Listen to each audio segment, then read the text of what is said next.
Hello class, this is Dr. D and I am recording this integrity lecture regarding evaluating a reference for you.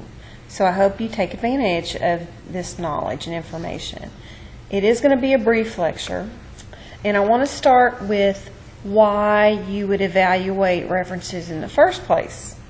And so I want to open up this link and it's not going to open. Here we go. Oh, hey, Mike. What are you up to?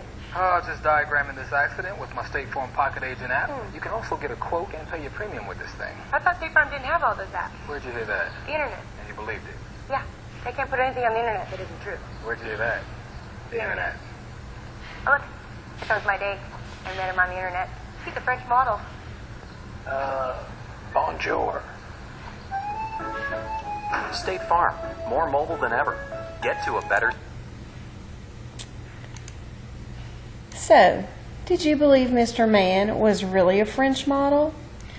If so, I believe you're going to have some trouble evaluating references. If you kind of figured out that he wasn't really a French model, you're probably going to be okay. Seriously. Why would you really want to evaluate resources and references anyway? Well, I can give you some very good reasons.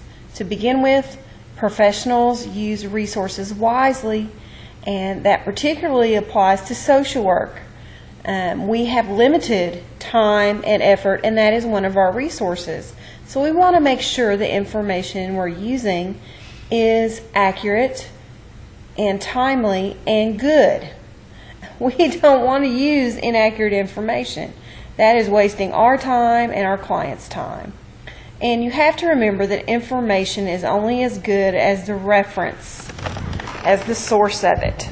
So without any accurate information, the things you write every day, your typical outcomes such as court reports, client assessments and client records, professional recommendation letters for your clients, those things will be discounted or dismissed as people realize that the information you're giving them is not accurate or fair or best practice. They're going to dismiss or discount or just whatever you say.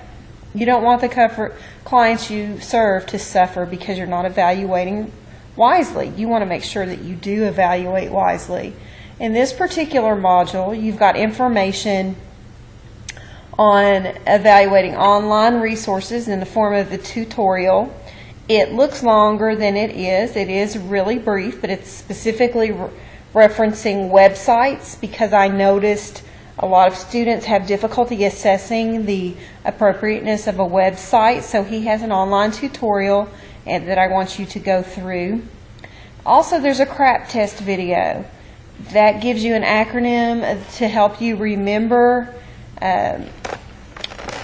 how to assess a reference.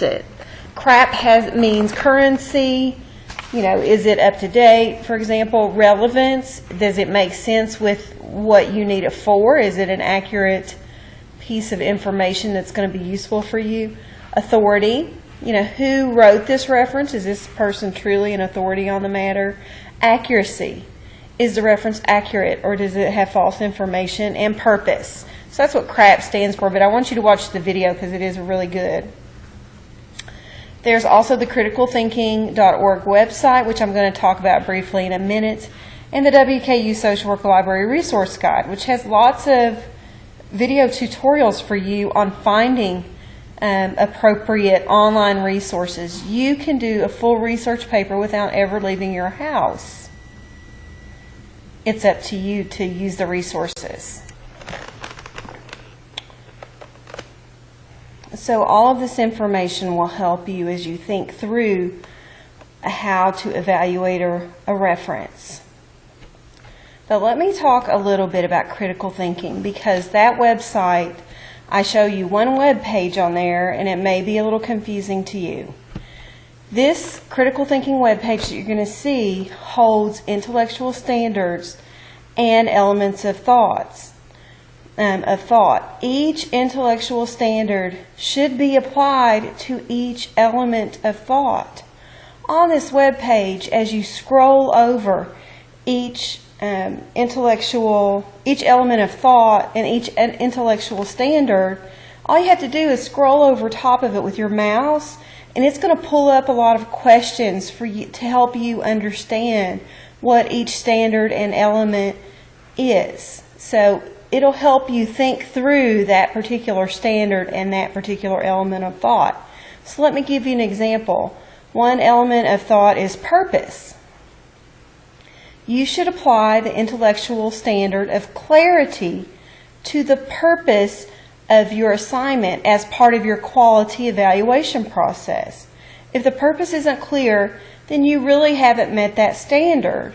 And as you notice on our writing rubric, which you're going to use, I'm going to talk about feedback in my next lecture, then you're going to notice that this is one of the elements on our rubric, is that you need to have clarity. It's one of our 5 main important ideas on our rubric. So I want you to think about that as you're looking through the website, and I encourage you to use that over and over again. You should bookmark that particular web page, and it should become very useful to you.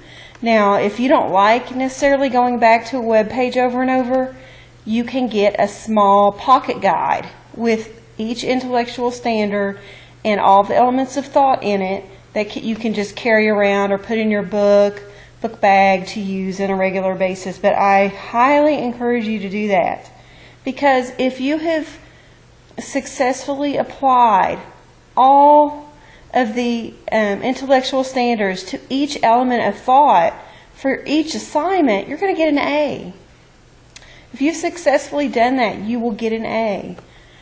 I have included here an additional web page. If you just click on this, it takes you directly to the Critical Thinking Community web page that will describe in great detail what I'm talking about here. All the elements of reference are included. The elements of thought are included here. And so it will help you reason through your paper. So this is a print-friendly version. It's on the criticalthinking.org website, and it's called Using Intellectual Standards to Assess Student Reasoning. So you might want to go there and visit that. I hope this has been helpful for you thinking through this week's material. I think it's pretty clear-cut, and I don't think you'll have a lot of problems with this. But I do want to make sure that you've been exposed to what this means and how specifically to use the criticalthinking.org website, because I know that's a little confusing when I just put it up there.